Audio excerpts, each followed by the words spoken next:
Paz e graça do nosso Senhor Jesus. Gênesis capítulo 40.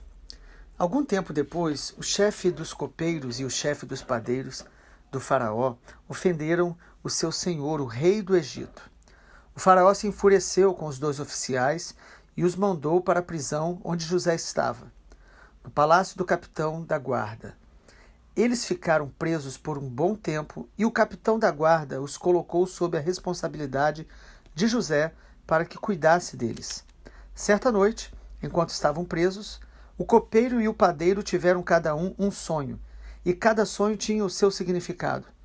Quando José os viu no dia seguinte, notou que os dois estavam perturbados e perguntou: "Por que vocês estão preocupados?" Eles responderam: "Essa noite nós tivemos sonhos, mas ninguém sabe nos dizer o que significam." "A interpretação dos sonhos vem de Deus," disse José. "Contem-me o que vocês sonharam." O chefe dos copeiros foi o primeiro a relatar seu sonho a José. "Em meu sonho, vi na minha frente uma videira," disse ele. "Havia 3 ramos que começaram a brotar e florescer, e em pouco tempo produziram cachos de uvas. Eu tinha na mão o copo do faraó, tomei um dos seus cachos de uva, espremi o suco na taça e a coloquei na mão do faraó." José disse: "Este é o significado do sonho. Os 3 ramos representam 3 dias. Dentro de 3 dias o faraó o elevará de volta ao seu cargo de chefe dos copeiros. Quando a situação estiver bem para você, peço que se lembre de mim. Fale de mim ao faraó, para que ele me tire deste lugar, pois fui trazido à força da minha terra natal, a terra dos hebreus, e agora estou nesta prisão, onde fui lançado sem motivo justo." Ao ouvir a interpretação favorável de José para o primeiro sonho, o chefe dos padeiros lhe disse: "Também tive um sonho. Nele havia 3 cestos de pães brancos empilhados sobre a minha cabeça. No cesto de cima havia pães e doces de todo tipo para o faraó. Mas as aves vieram e comeram do cesto que estava sobre a minha cabeça." José lhe disse: "Este é o significado do sonho. Os 3 cestos também representam 3 dias. Dentro de 3 dias o faraó pendurará sua cabeça em um poste e as aves comerão sua carne." 3 dias depois era o aniversário do faraó, e ele preparou um banquete para todos os seus oficiais e funcionários, convocou o chefe dos copeiros e o chefe dos padeiros para comparecerem à festa, e levou o chefe dos copeiros de volta ao seu cargo para que voltasse a entregar o copo ao faraó. Quanto ao chefe dos padeiros, mandou enforcá-lo, como José havia previsto ao interpretar o sonho dele. O chefe dos copeiros, porém, se esqueceu completamente de José e não pensou mais nele. Capítulo 40 de Gênesis nos fala sobre o tempo de espera. Geralmente a gente conhece José pelos sofrimentos, pela dor, pela traição que ele passou e também pela exaltação que Deus trouxe, pela honra, como Deus o levantou. Mas é fundamental, amados, a gente aprender com o tempo de espera na vida de José. Ele estava aqui num tempo ainda onde Deus estava tratando com o coração dele, preparando ele para os propósitos, preparando ele para as promessas. Sabe, amados, nós precisamos aprender a esperar o tempo do Senhor, a forma de Deus agir. E esse tempo de espera não é um tempo perdido, é um tempo de preparo, é um tempo de amadurecimento. Deus, na verdade, estava forjando o caráter de José. Não podemos desprezar jamais. Pelo contrário, devemos aprender e valorizar este tempo na história de José, porque todos nós teremos este tempo onde Deus está forjando o nosso coração. Muitas pessoas sofrem, mas sabem que Deus é real e tem promessas para a sua vida. Porém, muitas pessoas não sabem como esperar essas promessas enquanto estão passando pelas provações. E quando a gente não sabe esperar, isso vai gerando em nós pelo menos alguns sentimentos. Gera frustração, desânimo, ressentimento e geralmente também incredulidade, desesperança. Porque a Bíblia mesmo diz que a esperança que se adia adoece a alma. Então muitas pessoas, diante de uma espera demorada, pode estar crescendo no coração dele desânimo, ressentimento com pessoas, inclusive com Deus, desapontamento e até essa dúvida, essa incredulidade. Mas como José esperou? Como os homens de Deus esperaram, andando pela fé, se relacionando com Deus? Como foi essa espera de José? Pelo menos podemos destacar aqui alguns aspectos da espera. Primeiro, José esperou a promessa servindo as pessoas. Irmãos, perceba que José tinha um coração de servo. Ele serviu na casa de Potifar, ele serviu na prisão. E aqui ele serve também, de alguma forma, abençoando aquelas pessoas que ali estavam. Irmãos, é interessante observarmos também isso em outras histórias bíblicas. Por exemplo, Josué, ele servia a Moisés até o Senhor o estabelecer como líder. A Bíblia fala também de Davi, que quando ainda muito jovem, os irmãos dele estavam na frente da batalha, na guerra, e ele levava queijo, servindo os seus irmãos. Nós precisamos aprender a servir pessoas, às vezes que estão na frente de batalhas, cooperar com outros, para que no tempo certo o Senhor cumpra promessas que Ele tem específicas para nós, sabe?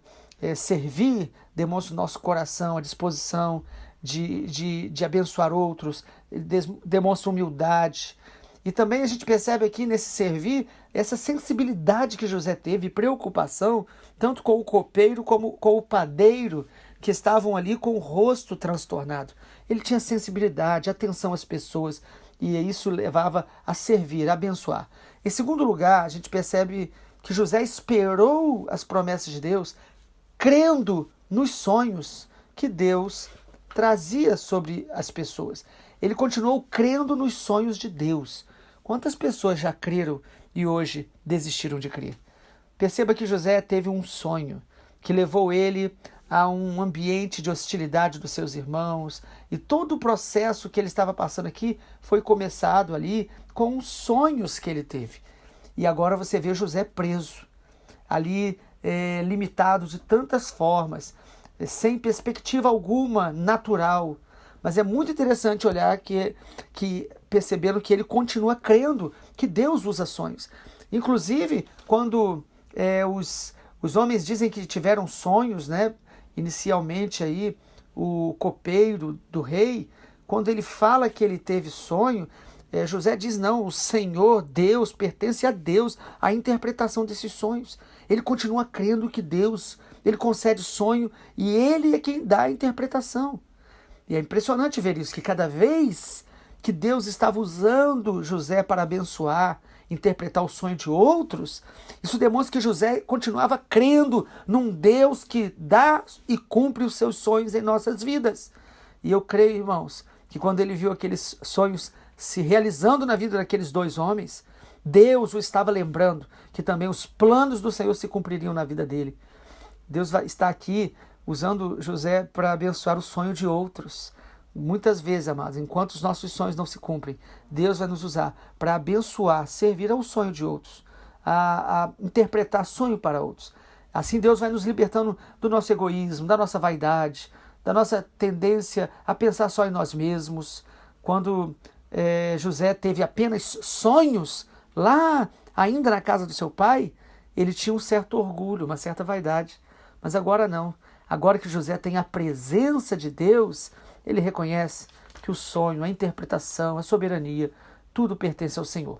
E em último lugar, José também esperou os sonhos de Deus, as promessas de Deus, conservando a sua integridade.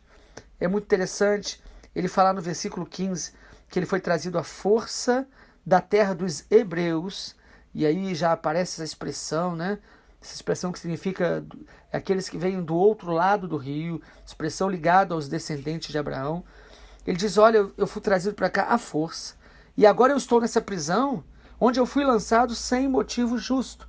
Ou seja, ele tinha consciência pura, ele manteve a sua integridade, ele continuou servindo com o coração simples, humilde, sabe? Você não vê um José ferido, ofendido, amargo, crítico. Pelo contrário, você vê um José consciente da sua integridade.